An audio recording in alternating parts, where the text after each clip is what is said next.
অন্তর্বর্তী সরকারের হাতে সময় কম, কিন্তু পরিবর্তনের মহা সুযোগ, এমন মন্তব্য করে সেই সুযোগকে কাজে লাগাতে চান বলে জানিয়েছেন প্রধান উপদেষ্টা অধ্যাপক ডক্টর মোহাম্মদ ইউনূস। রাজধানীর তেজগাঁওয়ে প্রধান উপদেষ্টার কার্যালয়ে জেলা সিভিল সার্জনদের সম্মেলনে তিনি একথা বলেন। একই সঙ্গে তিনি বলেন, এই পরিবর্তনের জন্য প্রয়োজন চিকিৎসক সহ সবার সহযোগিতা।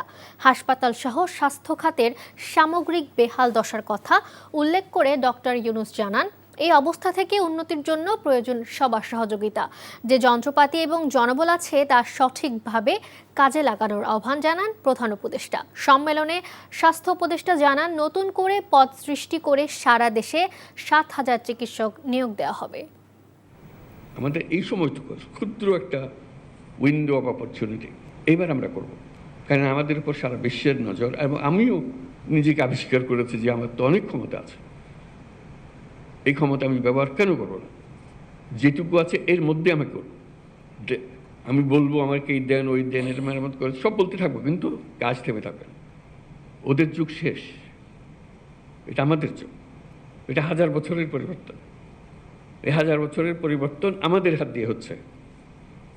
আমাদেরকে সে সুযোগ করে দিয়েছে, এই সুযোগটা নেওয়া।